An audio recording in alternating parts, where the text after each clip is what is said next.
Let us begin with a thought experiment, a chilling and impossible scenario. Imagine you awaken one morning and a profound silence has descended upon the nation. It is not a silence of peace but one of absence, of a deep and sudden void. Every Black American, every man, woman, and child has vanished. They are not gone to another state or another city. They have departed the country entirely. This is not a story of migration but of erasure. What would this America look like? What would it feel like? It is to stare into the very soul of the Republic and confront the foundational role Black people have played and continue to play in its every facet. It is an exploration of what it means to lose a part of yourself you never fully understood you had. The immediate sensation would be disorientation. Daily rhythms would be irrevocably broken. The silence would be deafening, a constant reminder of the gaping hole left behind. The disappearance would not be evenly distributed. It would be a cataclysm that strikes with geographic precision, gutting some areas while merely thinning others. Consider the numbers. Over 47 million people, more than 14% of the total population, would be gone. The South would be the first to feel the staggering blow. Mississippi, Louisiana, Georgia, Maryland, their populations would plummet by nearly a third overnight. Jackson, Mississippi, would become a ghost town, losing over 80% of its residents. Atlanta, the celebrated Black Mecca, would be a shell of its former self. Its economic and cultural dynamism extinguished in an instant. The vibrant, complex tapestry of the modern South would be shredded, its future rendered uncertain and its past incomprehensible. Moving northward, the great cities of industry and migration would suffer a similar fate. Detroit would lose the vast majority of its people. Its streets would fall into an eerie, profound silence. Chicago's South Side would be hollowed out. Harlem in New York would be emptied, its brownstones standing as silent monuments. The economic consequences of this mass departure would be immediate and apocalyptic. An estimated $1.8 trillion in collective buying power would evaporate from the American economy in a single day. This is not just a number, it is the lifeblood of countless businesses, large and small. The effect would cascade through every sector. Retail stores would see their customer bases vanish, car dealerships would lose millions of buyers, the housing market would collapse in entire regions, millions of owned homes abruptly abandoned, millions of rented apartments left empty, a wave of foreclosures would follow, property values would plummet. That would trigger a financial crisis dwarfing anything seen before. The labor market would be thrown into absolute chaos. The void left by over 20 million Black workers would be impossible to fill. Key sectors would face immediate and total collapse. The healthcare industry, for example, would be crippled. Nurses, licensed practical nurses, home health aides. Without them, hospitals would be unable to care for patients. Nursing homes would be left unstaffed. America's cities would be the epicenters of this great unraveling. They would not just be emptier, their very character and energy would be extinguished.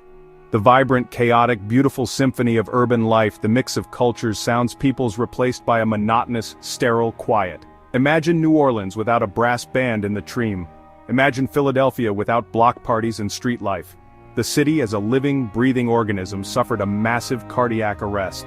The pulse would be gone, a cold, lifeless shell. Schools, libraries, parks, recreation centers abandoned, the tax base decimated, sanitation, public safety, road maintenance. The urban dream dies, replaced by segregation, by absence. Morning greetings between neighbors stop, impromptu stoop gatherings vanish, parents no longer watch children in parks, the social glue dissolves. The spiritual life of the nation would be profoundly diminished. The Black church, for centuries a bedrock of community, a center for political organizing, and a sanctuary in a hostile world, would disappear. Thousands upon thousands of churches, from small storefront chapels to historic megachurches, would close their doors forever. The sound of gospel music would fall silent. The Sunday morning rituals that have anchored Black communities for generations would be no more. This is not just the loss of buildings, it is the loss of a spiritual institution that has been a source of hope, resilience, and moral leadership for the entire country, a guiding light in the darkest hours of its history. The intricate web of social and fraternal organizations that have supported Black communities for over a century would be obliterated. NAACP, National Urban League, Divine Nine, local clubs and societies. America's claim to cultural supremacy on the global stage would end abruptly. The nation's most significant and original artistic export is Black music. Without its creators, the wellspring of American sound would run dry. There would be no more blues, no more jazz, no more R&B, no more hip-hop, no more gospel, no more rock and roll in the form we know it. These are not just genres, they are the fundamental language of American popular music. The world of sports would be rendered unrecognizable. Imagine the NBA without its predominantly black superstars, rosters decimated, excitement plummeting to zero. The league would likely cease to exist as a major enterprise.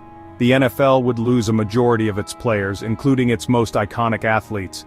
It would shift from a national obsession to a minor regional sport. Track and field, long dominated by Black American athletes, would see its global powerhouse dismantled. The loss would extend beyond the pros, college teams emptied, high school programs gutted, dreams of millions erased. American sports would become a shadow of their former glory. The political consequences of the departure would be swift and transformative, fundamentally altering the balance of power in the United States. The Democratic Party relies on the overwhelming support of black voters to be competitive in national elections, and in many state-level elections vertical bar, it would be decimated. Its electoral coalition would collapse overnight. States that are currently considered swing states would shift. Georgia, North Carolina, Pennsylvania, each would become reliably Republican. The political map would be redrawn into a sea of red. One-party dominance would be ensured for the foreseeable future. The very idea of a competitive two-party system, already strained, would likely become a relic of the past. This shift in power would lead to a radical reshaping of American law and governance. In the end, the departure of Black Americans would represent the final, tragic failure of the American experiment. A nation conceived in liberty would have proven itself incapable of delivering that promise to the very people whose bondage created its wealth and whose struggle for freedom defined its soul.